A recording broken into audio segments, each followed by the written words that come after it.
La segunda carta de Pablo a los tesalonicenses. No mucho tiempo después de escribir Primera de Tesalonicenses, Pablo recibió un reporte sobre los cristianos en Tesalónica de que los problemas que él había tratado en esa carta no solo habían continuado, sino que habían empeorado.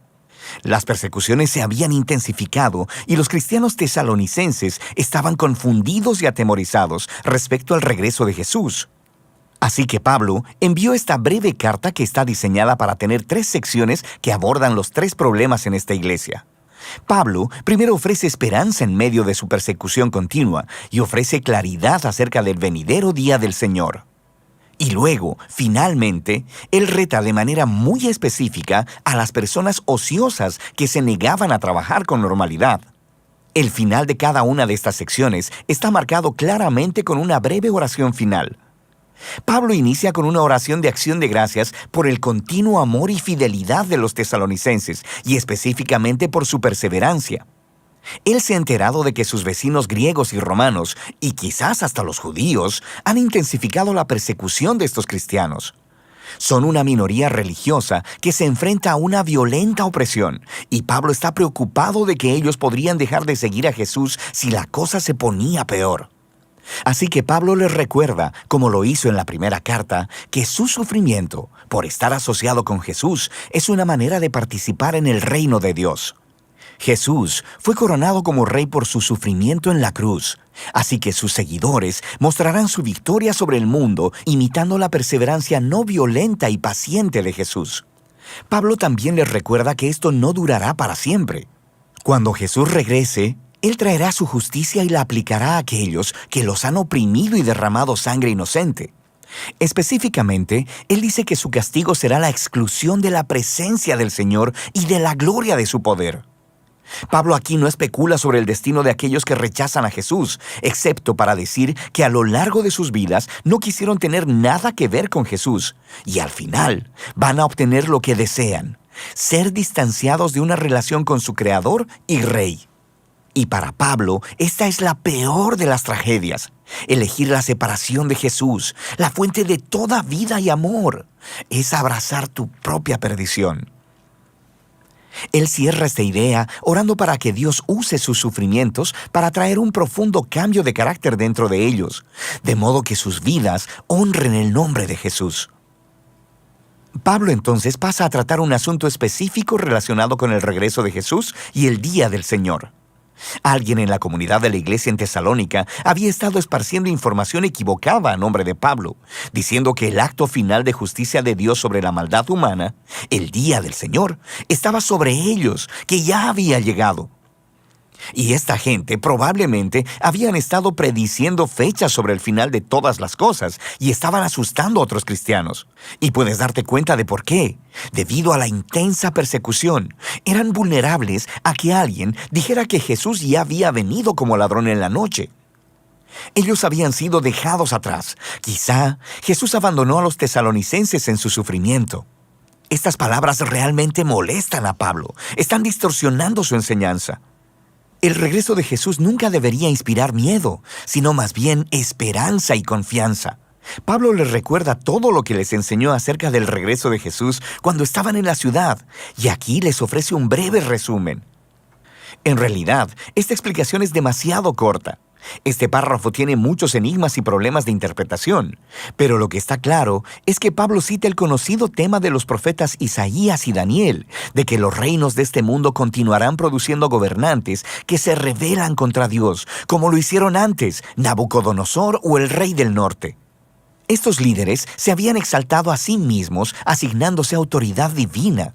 Y para Pablo, estos antiguos reyes y profecías nos proveen imágenes y nos muestran un patrón que Pablo vio cumplido en su día, en los emperadores romanos Calígula y Nerón, y esperaba que se repitiera otra vez. Esa historia terminaría con un gobernante profundamente rebelde, empoderado por la maldad misma, alguien que desatará el caos y la violencia en el mundo de Dios, pero no para siempre. Cuando Jesús regrese, Él confrontará al rebelde y a todos los que cometen maldad y liberará a su pueblo. Así que el punto de Pablo aquí no es animar a los futuros lectores a la especulación apocalíptica, sino consolar a los tesalonicenses. Él está recordando las enseñanzas de Jesús en Marcos 13, donde dijo que los eventos que anunciarán su regreso serían muy públicos y evidentes. Así que ellos no necesitan estar atemorizados o preocupados porque fueron dejados atrás. Más bien, deben mantenerse fieles hasta que Jesús regrese para liberarlos.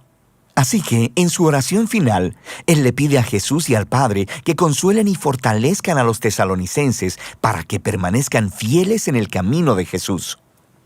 Lo cual lleva a Pablo a su tema final, un reto para aquellos que estaban ociosos, lo cual no significa simplemente que eran perezosos. Se está refiriendo a personas que eran irresponsables y se negaban a trabajar para sostenerse a sí mismos, resultando en vidas personales caóticas. Pablo ya había tratado este problema en su primera carta y parece que se había puesto peor. Ahora, no sabemos con certeza por qué algunas personas en esta iglesia se negaban a trabajar. Es posible que este problema estuviera conectado con el anterior.